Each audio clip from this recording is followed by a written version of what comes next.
네, 여러분 반갑습니다. 여러분의 복지 진로와 취업 성공을 지원하는 복지스쿨입니다. 이번 영상에서는 원하는 기관에서 실습하기 위해서 미리 고려해야 할 사항들에 대해서 알려드리겠습니다. 자, 학교마다 상황이 좀 다른데 학과에서 실습 기관 리스트를 제공하는 학교도 있고 아닌 학교도 있습니다. 자, 이번 영상에서는 학과에서 실습 기관 리스트를 제공하는 경우에 대해서 설명드리도록 하겠습니다. 자, 실습 리스트를 제공하는 학교. 자, 이 실습 기간 리스트를 제공하는 학교들은 대체적으로 일반 4년제 대학, 그리고 전문 대학들이 이렇게 실습 기관 자체 리스트를 갖고 있죠. 자, 이 학교들은 여러분이 만약에 전문대나 일반 4년제 대학을 다니고 있다 그러면 보통 여름방학, 겨울방학 실습, 자, 요때를 중심으로 실습을 많이 지원하게 됩니다.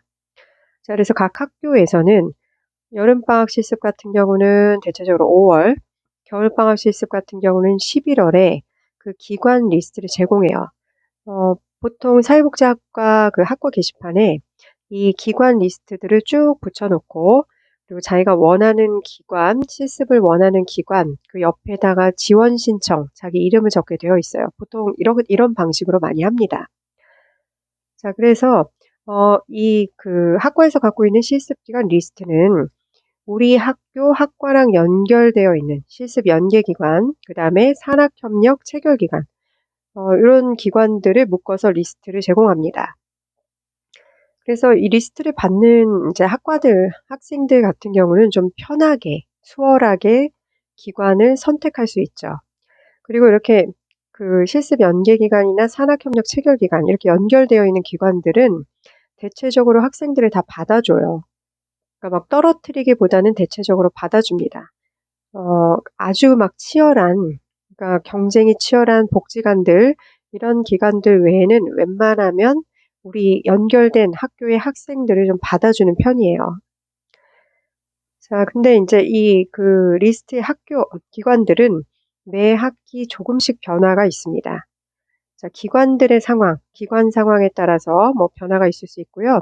그 다음에 여러분의 이전 학기 선배 실습 태도에 따라서 실습이 막히기도 합니다. 그래서 기관 리스트에서 사라지기도 해요. 아, 이거 여러분들도 잘 좀 기억해 두셨으면 좋겠어요. 그러니까 여러분들도 실습을 나갔는데 실습을 되게 불성실하게 하거나 그 실습에 좀 문제가 생기면 그 기관에서 우리 이렇게 연결되어 있는 기관이라고 하더라도 실습을 막아버려요. 이 학과의 학생들은 더 이상 실습을 받지 않겠다. 아, 이건 좀 여러분 이게 슬픈 거예요. 굉장히 학생 입장에서도 불명예스럽고 또 학교의 학과 입장에서도 좀 부끄러운 일이고. 그래서 여러분이 실습 가서 좀 최선을 다하고 성실한 태도로 실습을 잘 해주면 좋겠습니다. 자, 그래서 이렇게 실습 기간 리스트를 이런 식으로 이제 제공하게 되고, 자, 그러면, 자, 여러분들은 보통 우리 학생들이 원하는 실습 기관이라고 하면, 이왕이면 우리 원하는 데서 실습하고 싶잖아요. 그러니까 여러분들 아무 데나 막 남은 곳에서 실습하는 것보다는 여러분이 사회복지사 자격증 취득하고, 그 다음에 여러분이 또 취업을 한다라고 생각하면, 이왕이면 원하는 기관, 좀 좋은 기관에서 실습하셨으면 좋겠습니다. 자, 그래서 보통은 여러분들이 이제 원하는 실습 기간이라고 하면 이 첫 번째로는 관심 있는 분야에서 실습을 하게 되죠. 그래서 여러분이 노인에 관심 있으면 노인 쪽, 그다음에 뭐 장애인, 아동, 청소년, 뭐 다문화 굉장히 다양한 영역들이 있습니다. 자, 그래서 뭐 정신건강 영역일 수도 있고요. 뭐 병원에서 실습을 하실 수도 있고. 그래서 관심 있는 분야에서 이제 실습하기를 이제 원하니까 자, 요걸 고려하고 최우선으로 또 취업을 고려해서 우수한 기관에서 실습하고 싶죠. 그래서 복지관, 뭐 다양한 종합사회복지관, 노인복지관, 장애인복지관, 여러분이 나중에 취업을 하려고 하는 그런 우수한 기관에서 실습하면 좋죠. 자, 그 다음에 우리 학생들이 많이 고려하는 게 이거 굉장히 많이 고려하죠. 거리, 교통편, 우리 집에서 얼마나 가까운지, 먼지, 이런 거 많이 생각하죠. 아무래도 여름방학, 겨울방학 실습 같은 경우는 정말 막 한 달은 왜 꼬박 실습을 해야 되잖아요. 그렇기 때문에 이것도 굉장히 뭐 중요한 우리가 고려해야 되는 부분인 것 같습니다. 자, 그 외에는 뭐 실습 비용, 실습 비용이 뭐 10만 원, 뭐 20만 원, 30만 원인 경우도 있고, 그러니까 그 실습 비용을 생각하기도 하고, 그 다음에 이제 어떤 친구들은, 우리 학생들은 꼭 친구랑 같이 갈 수 있는 곳, 뭐 이런 곳을 선택하기도 하더라고요. 그래서 우리 연계된 기관에서 뭐 조금 많이 뽑으면 3명, 4명 뽑는 곳도 있어요. 한꺼번에. 그리고 아니면은 뭐 한 2명 이상 뭐 이렇게 되기도 해요. 2명까지 지원할 수 있다라고 되어 있어서 꼭 친구랑 같이 가려고 하는 학생들도 있습니다. 자, 근데 대체적으로는 요 3가지 이걸 고려해 가지고 여러분들이 원하는 실습 기간을 선택하게 되는 것 같아요. 자, 이렇게 여러분이 좀 원하는 관심 있는 분야, 뭐 취업을 고려한 우수한 기관, 좀 가까운 곳, 이런 곳에서 실습하기 위해서는 여러분이 이 부분들을 좀 고려하고 준비해야 되겠습니다. 자, 여러분 이게 좀 중요한 것 같아요. 잘 생각하셔야 되는 게 여러분의 학과에서 기관 리스트, 실습 기관 리스트를 제공한다고 해서 여러분이 그냥 방심하지 않으셨으면 좋겠어요. 우리 학생들을 이렇게 지도하다 보면 학과에서 뭐 실습 기간 리스트를 주니까 그냥 이렇게 조금 그냥 마음 편하게 생각하고 늦게 지원하고 그러다가 이렇게 실습 기간을 놓쳐가지고 아무 곳에서도 받아주지 않아가지고 막 본인이 그때부터 찾으러 다니고 뭐 이런 경우들도 있어요. 자, 그리고 복지관 같은 곳. 그러니까 누구나 그 기관에서 하고 싶은 그 우수한 기관들 있잖아요. 그러니까 복지관 같은 곳은 학생 선호도가 되게 높아요. 그래서 굉장히 우리 학과 내에서도 경쟁을 해야 되고 그다음에 타 학교 학생들도 선호하기 때문에 경쟁이 치열합니다. 그래서 뭐 지원한다고 다 되는 것도 아니고 경쟁을 해야 되는 경우들도 있고 그래서 방심하지 말고 미리미리 잘 준비하셔야 돼요. 특별히 우리 실습 프로파일을 이제 기관에 보내게 되는데 실습 프로파일을 가지고 학생을 선정하기도 해요. 선별하기도 해요. 그렇기 때문에 실습 서류 준비가 철저하게 되어야 되고요. 그다음에 이렇게 복지관이라든가 경쟁이 이제 치열한 곳들은 면접을 할 수도 있습니다. 그러니까 프로파일 가지고도 그냥 그 안에서 뽑을 수도 있고 아니면 프로파일 중에서 조금 학생을 살펴보고 면접하고 학생을 실습생을 선발할 수 있습니다. 그렇기 때문에 여러분이 이걸 고려하고 미리미리 잘 준비하는 것이 필요하겠습니다. 자, 그래서 그 다음에 이제 미리 기관 탐색하고 선정해 두는 것이 필요해요. 자, 여러분, 전국의 모든 학생들, 우리 사회복지학과를 갖고 있는 그 학교의 학생들은 이 대체적으로 다 5월과 11월에 기관을 선정합니다. 그래서 여러분이 좀 더 내가 원하는 곳에서 실습하고 싶다라고 하면 5월과 11월이 되기 전 4월, 10월 이때 미리 기관을 탐색하고 기관을 선정해 두면 정말 편하죠, 마음이. 자, 그리고 이제 학과에서는 보통 아까 말씀드린 것처럼 5월이나 11월에 기관 리스트를 올리는 경우가 많이 있는데 이렇게 기관 리스트가 나왔을 때 바로 신청하고 기관을 결정할 수 있으면 좋을 것 같아요. 그러니까 우리가 이제 실습을 아무래도 처음 해보게 되잖아요. 뭐 전문대 같은 경우는 이제 2학년 때 처음 실습하게 되고 4년제 같은 경우는 3학년 때 보통 실습을 처음 하게 되다 보니까 잘 모르기 때문에 이렇게 좀 뭐 이렇게 늦게 결정을 하는 경우들도 있어요. 그냥 뭐 천천히 생각하다가 그냥 뭐 이렇게 뭐 어떻게든 되겠지.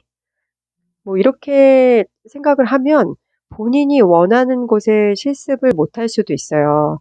뭐 실습은 어떻게 해서든지 뭐 일반 4년제나 전문대 같은 경우에는 뭐 교수님들이 많이 도와주시니까 실습을 하긴 하겠지만 정말 내가 원하는 곳, 내가 원하는 분야, 선호하는 기관, 우수한 기관, 가까운 지역에 있는 그런 기관, 이런 곳에서 실습을 못할 수도 있습니다.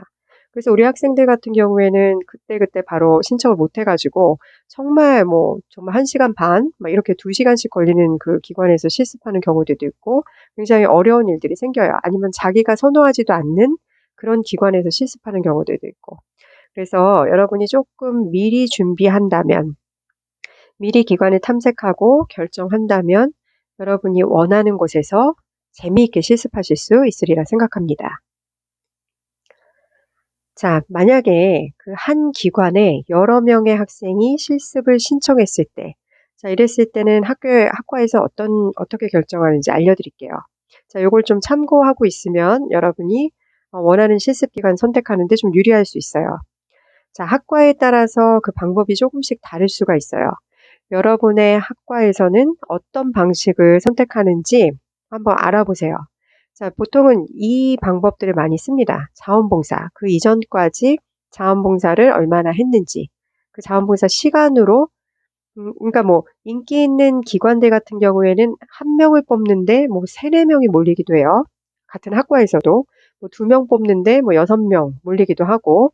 자, 그래서 학과에서는 이제 그 조금 이렇게 떨어뜨려서 보내요. 학과에서는 그 학생들을 그대로 보내서 기관에서 선정하게 하기보다는 학과 자체에서 좀 조정을 해서 보내는 경우가 많이 있습니다.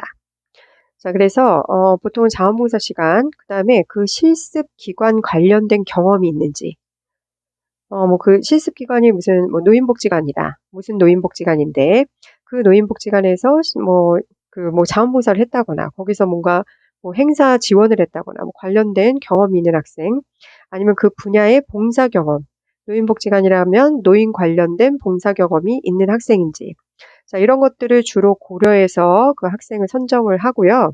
아니면 이제 전학기 학점, 뭐 이런 것들을 고려하는 경우들도 있어요. 그 다음에 기관에서 요청하는 사항, 그 기관, 실습 기관에서 요청하는 사항, 뭐 어떤 꼭 이 과목을 들은 학생을 보내주세요. 뭐 이런 경우들도 있어요. 그래서 뭐 장애인 관련돼서 뭐 장애인 복지 꼭 들은 학생, 뭐 프로그램 개발과 평가 이수한 학생, 뭐 이런 경우 특정 과목 아니면은 뭐 학년, 뭐 우리 학년이라든가 뭐 3학년 이상 뭐 이렇게 되는 경우들도 있어요. 그 다음에 뭐 성별, 그 시설과 기관에 따라서 성별을 좀 구분하는 경우들도 있고, 뭐 봉사 시간, 뭐 기관 요청 사항이 들어갈 수도 있고요. 그 다음에 뭐 선착순 이런 경우들도 간혹 있는 것 같아요. 빨리 신청한 사람. 근데 이제 이거보다는 선착순보다는 아무래도 관련된 경험, 실습, 뭐 봉사, 뭐 이런 것들을 생각하는 것 같습니다. 그다음에 그 외에 교수 추천 뭐 이런 방법 등으로 결정된다고 생각하시면 되겠습니다. 자, 그래서 여러분이 조금 난 이 기관에서 하고 싶어. 근데 이 기관이 경쟁이 좀 치열할 것 같아. 그러면 그 관련된 분야의 봉사, 자원봉사 이런 경험들이 있으면 더 좋다라는 거를 기억해 두시면 되겠습니다. 자, 그다음에 이 방법도 있어요. 여러분이 그 원하는 기관을 직접적으로 연계할 수도 있습니다. 만약에 학과 기관 리스트에는 없더라도, 실습 기관 리스트에는 없더라도 여러분 개인이 기관을 발굴하고 실습을 연계할 수도 있습니다. 자, 물론 보건복지부 승인 기관이어야 되고요. 자, 이렇게 본인 스스로 원하는 기관을 연계하려면 원하는 기관에서 뭐 자원봉사 뭐 이런 것들을 통해서 인맥을 쌓고 기관의 실습 지도자와 협의하시면 돼요. 그래서 기관에서만 허락해주면 학과에서는 네, 공문을 발송해 줄 수 있어요. 아까 말씀드린 것처럼 보건복지부 승인 기관 뭐 이런 경우에는. 그래서 여러분이 그 한국사회복지사협회 그 실습 기관 리스트를 바탕으로 해서 여러분이 직접 뭐 연계해 가지고 할 수도 있습니다. 자, 그래서 요 내용들 지금 말씀드린 부분들을 여러분이 참고하시면 조금만 다른 그 사람들보다 뭐 한 달 전 조금만 미리 이렇게 준비를 하시면 충분히 여러분이 원하는 기관에서 실습하실 수가 있어요. 자, 그래서 오늘은 여기까지 말씀드리도록 하겠습니다. 자, 그래서 이번 영상에서는 여러분이 원하는 기관에서 실습하기 위해서 미리 고려해야 할 사항에 대해서 안내해 드렸습니다. 자, 복지스쿨은 유익한 영상을 통해서 여러분을 계속 응원하겠습니다. 여러분, 감사합니다.